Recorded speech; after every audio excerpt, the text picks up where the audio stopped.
Money doesn't scream when it dies. It just grows quieter, thinner, until one morning you wake up and realize it's already gone. Before we begin, subscribe, because today's story isn't just history. It's a warning, and the signs are returning. Germany in 1923 didn't collapse in a single dramatic moment. There was no explosion, no gunshot, no single turning point. The Reichsbank died slowly, then all at once. And the terrifying part is this: the most destructive phase, the hyperinflation everyone remembers, came after the real collapse had already happened. To understand why, you have to picture a country walking with its eyes open straight into a financial furnace. Not because it wanted to, but because every other option had already been taken from it. After World War I, Germany wasn't rebuilding, it was suffocating. The Treaty of Versailles didn't just punish the nation, it shackled it to a mountain of debt so large it was mathematically impossible to repay. The numbers didn't add up. The economy didn't add up. Nothing added up. Factories were silent. Coal mines were captured. Foreign credit was gone. And every sunrise brought another demand from the Allied commissions, another deadline, another threat. Imagine a household forced to pay rent 10 times its income, with every paycheck shrinking each week. That was Germany. The Reichsbank could see the cliffs approaching, but instead of warning the public, it became the chauffeur, pressing harder on the accelerator. Indebted, cornered, and desperate, the government turned to the only tool it still controlled, the printing press. And the Reichsbank, under President Rudolf Havenstein, obeyed. Not reluctantly, not cautiously, almost religiously. Ink became the country's most consumed resource. Paper money flowed out of the bank like water from a broken dam. Bills weren't printed in millions anymore, but billions, then trillions. But here's the chilling truth. Germany's currency didn't collapse because the printing presses ran too fast. They ran too fast because the currency had already collapsed. And very few people understood that at the time. To ordinary workers, the paychecks still arrived. To business owners, invoices still circulated. To politicians, speeches still made promises. But behind the scenes, in the deep, quiet rooms of the Reichsbank, the numbers had stopped meaning anything. Balance sheets became fiction. Interest rates became political theater. And the value of the mark was no longer floating, it was drowning. Then came the moment that snapped what little trust remained. In January 1923, French and Belgian troops marched into the Ruhr, Germany's industrial heart, to seize coal and steel as reparations. Factories were occupied, workers were threatened, and the German government, unable to fight militarily, chose to fight financially. They ordered a nationwide strike, passive resistance. Factories shut down, railways halted, coal stopped moving. And to pay millions of workers who were no longer producing anything, the Reichsbank printed even more money. This was the turning point, the invisible moment the system died. The collapse didn't announce itself. It didn't unfold in riots or violence, not yet. It happened silently when the government decided it would pay for a national strike with money that didn't exist. By midsummer, prices weren't rising, they were detonating. Shopkeepers scribbled new numbers every hour. Families carried wages in baskets. And the middle class, once the backbone of German society, evaporated in a single season. People didn't fear poverty. They feared meaninglessness. The terrifying realization that saving, planning, working, all the behaviors that define a stable life no longer mattered. Germany had entered a new psychological reality, a world where money wasn't money. But the most disturbing detail is this: the real hyperinflation hadn't even begun yet. What came later, the iconic images of wheelbarrows, postage stamps worth trillions, children making kites out of money, was merely the aftershock. The actual collapse happened earlier, inside the Reichsbank's balance sheet, inside Havenstein's decisions, inside a political system that refused to admit that the nation was already insolvent. The fall of 1923 wasn't about prices. It was about trust. And once trust breaks, a country stops being a country and becomes a panic. The deeper you move into Germany's post-war years, the clearer it becomes that the Reichsbank wasn't simply making economic mistakes. It was drifting into a kind of monetary hallucination. Every decision was made in a fog of desperation, fear, and denial, as if the country believed it could outrun arithmetic itself.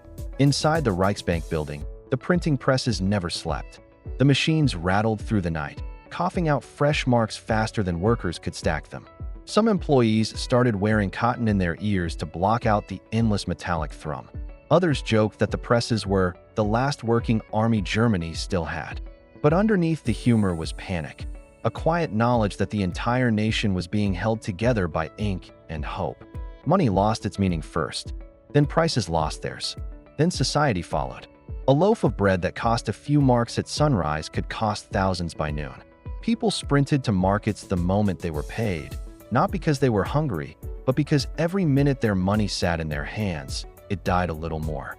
Housewives dragged suitcases to shops because wallets became too small to hold the bills.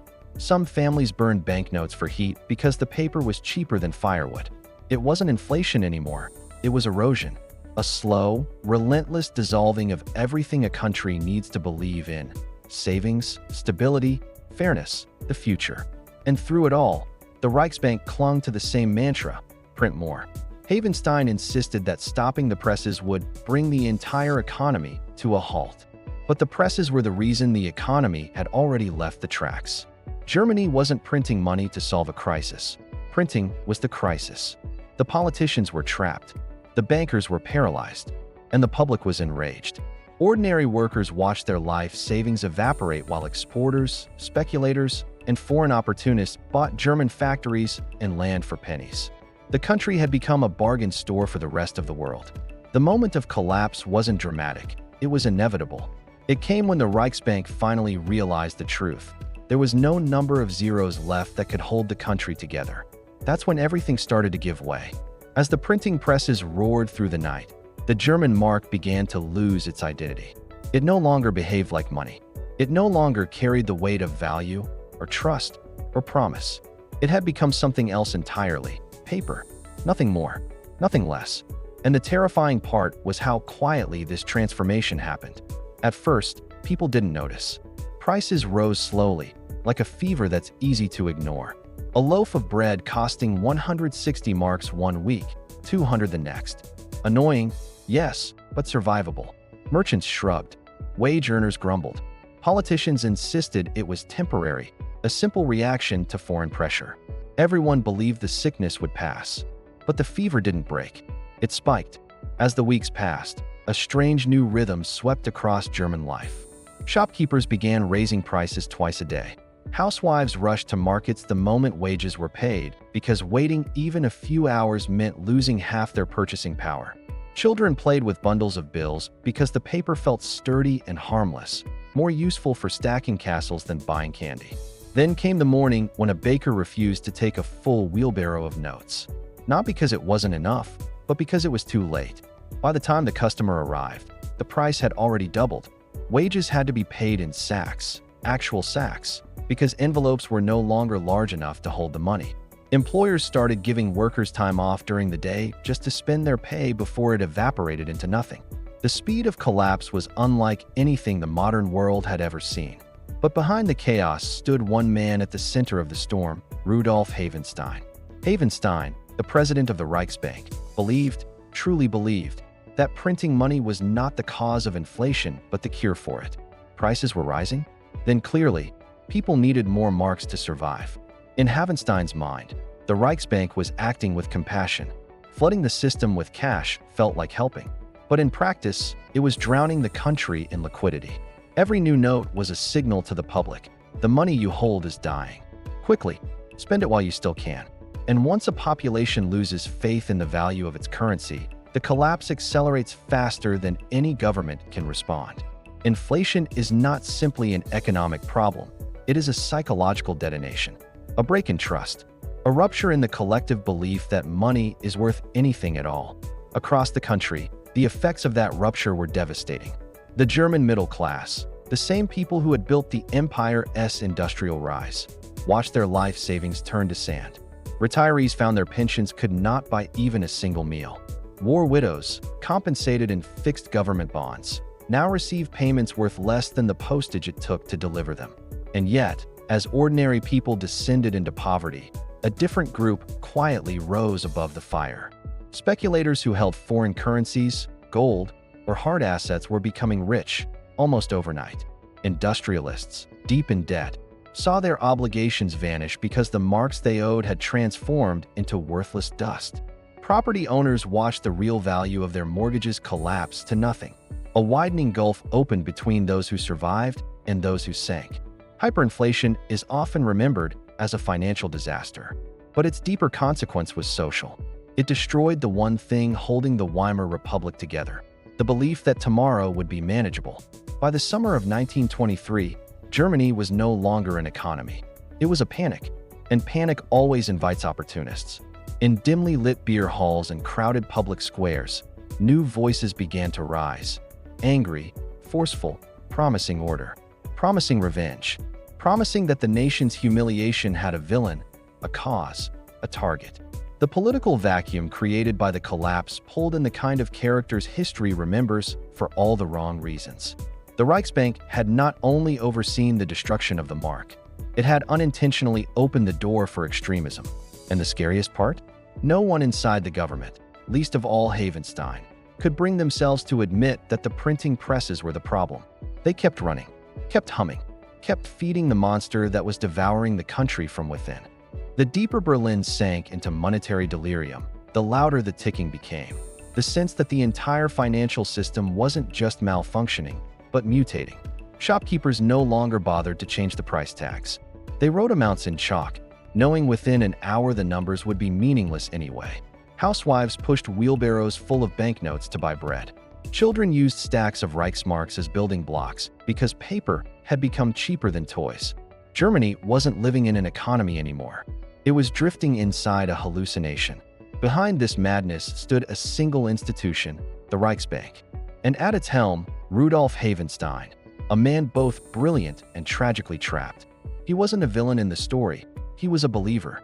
He believed that printing money was an act of patriotism, a weapon against humiliation, a temporary sacrifice for national dignity. But every mark he printed made the next mark worth less. Confidence evaporated. And once a currency loses trust, it loses oxygen. It dies long before the printing presses stop. As autumn bled into winter, the consequences spread like a fracture across the social fabric. The middle class, the backbone of German society, watched their savings turn to vapor. Pensioners who had worked for decades woke up destitute. Skilled workers abandoned factories because their wages, paid twice daily, still couldn't keep up with the cost of a meal. And with each day of chaos, the political center weakened. People no longer wanted debate. They wanted someone to blame or someone to follow. At beer halls and backrooms across Munich and Berlin, new voices rose. Angry voices, simplistic voices, voices promising order, stability, revenge. Hyperinflation wasn't just an economic crisis. It was the perfect breeding ground for extremism. Democracy didn't collapse under gunfire. It collapsed under rising prices, empty stomachs, and shattered dignity. Foreign newspapers watched the unfolding disaster with disbelief, calling Germany a nation adrift in financial lunacy. But the truth was more tragic. Germans had not gone insane. They had been cornered by reparations they could never afford, by politicians who feared riots more than fiscal responsibility, and by a central bank that believed it could outprint reality. And reality always wins. Yet beneath the surface, a solution was forming, fragile, unconventional, and risky. A small group of officials realized that Germany didn't need more money. It needed new money, a currency people could believe in, one that couldn't be printed with a lever, one that felt real again. But the question hung in the air, unsettling and heavy. Could trust ever be restored after a nation watched its wealth disappear in slow motion? The strange thing about the early months of 1923 was that no one knew they were already living inside a system that had mathematically condemned itself. People still believed the chaos was temporary, that the money would stabilize, that the Reichsbank would regain control, that Germany's political leaders would find a way to calm the storm. But underneath the speeches, the newspaper editorials, the patriotic slogans, the machine was already broken. The gears were still turning, but the teeth no longer fit.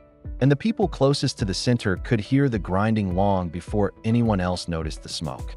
Inside the Reichsbank's headquarters in Berlin, the heat was unbearable. Printing presses roared day and night, the smell of ink saturating the air, the floors shaking under the rhythm of mechanical desperation. Workers collapsed from exhaustion. Paper deliveries arrived by the train car, soldiers standing guard because paper, simple, blank paper, was now the most valuable resource in the country. Germany had run out of money, but it had not run out of paper. Rudolf Havenstein, the Reichsbank president, walked through those hallways like a man carrying a secret that was already too late to confess.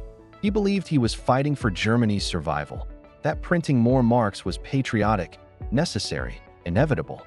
But every sheet that rolled out of those presses, every new stack of bills that left the building, silently dissolved another layer of Germany's economic structure. He knew that, but he kept printing anyway. The government insisted that resistance to France's occupation of the Ruhr had to be financed. Miners were on strike. Factories were shut down. Millions of workers had to be paid for not working because surrendering meant humiliation. So the government wrote checks it couldn't cash, and the Reichsbank printed the difference. It was circular, absurd, but no one stopped it. No politician wanted to be the one to accept defeat, and no banker wanted to be the one blamed for Germany's collapse. So the presses kept running. By the spring of 1923, something eerie began happening in the cities. People stopped looking at prices. They started looking at time. Time became the new unit of measurement. If a loaf of bread cost 1,000 marks in the morning, everyone knew it would cost 3,000 by night. Shopkeepers didn't bother printing new labels. They used chalk. And then they stopped using chalk because there weren't enough hours in the day to update the boards. People rushed to spend their wages the moment they received them. Housewives lined up at markets before dawn with stacks of bills tied together with string, not because it made organization easier, but because the bundles were too large to carry otherwise. A single chicken cost millions. Shoes cost billions. And the price of coal rose so fast that children were sent running out of the house to buy it the moment their father arrived home with his salary. They weren't running to be helpful, they were running to outrun inflation. And still, through all of this, the Reichsbank insisted the solution was more printing. Germany was sinking in slow motion, and the people drowning didn't realize it until the water was already at their necks. What made the crisis uniquely dangerous was that it wasn't only destroying wealth, it was destroying trust. Money is a story we agree to believe together. But once the story cracks, people don't negotiate, don't compromise, they panic. And panic is contagious. As the summer approached, political factions radicalized. The far left grew louder, promising revolution. The far right promised revenge. Moderates were squeezed thin, blamed by all sides for failing to stop the bleeding. The republic itself became a suspect, an enemy, a symbol of humiliation. Hyperinflation wasn't just dissolving savings. It was dissolving patience. Germany's middle class, the backbone of the republic, the group that believed most deeply in stability, civic order, democracy, was being financially erased. Their pensions were worthless. Their life savings could no longer buy a loaf of bread. Their insurance policies, their dowries, their meticulously built investments, all reduced to ashes.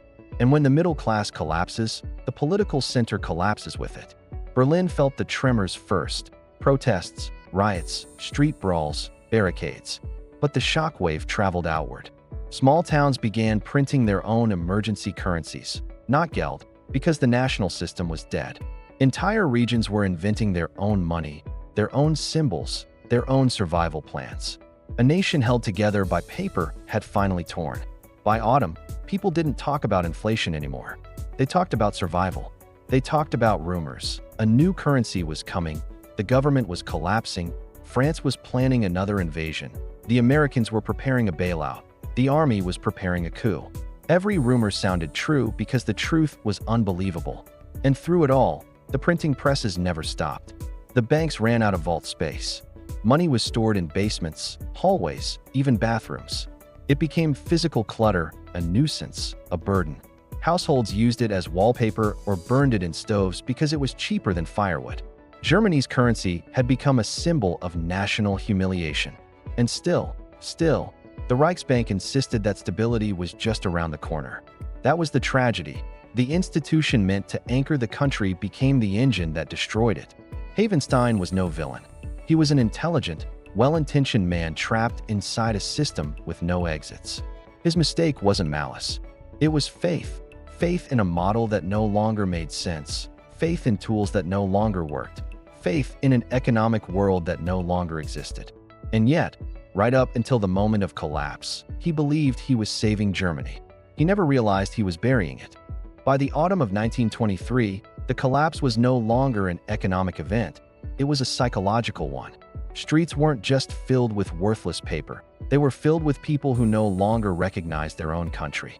Germany felt like a machine with its gears stripped out, spinning wildly with nothing left to hold it together.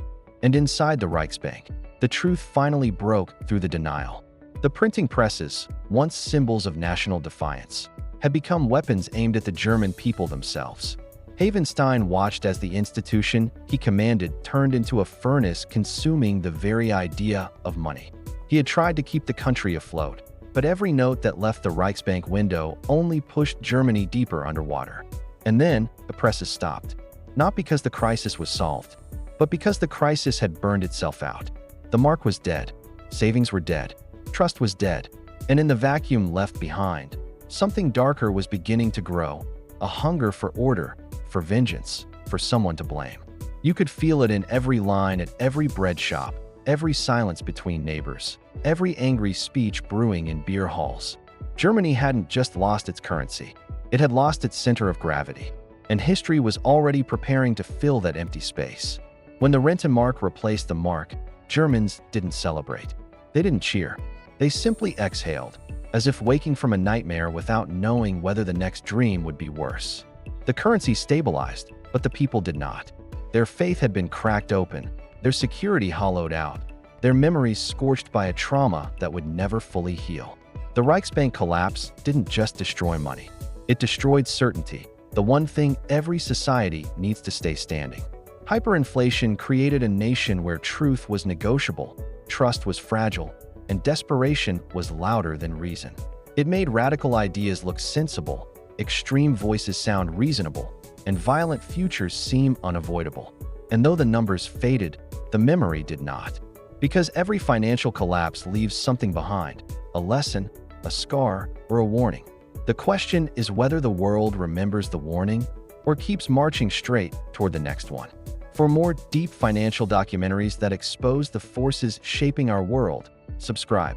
The next episode dives even deeper into the mechanics of crisis and power.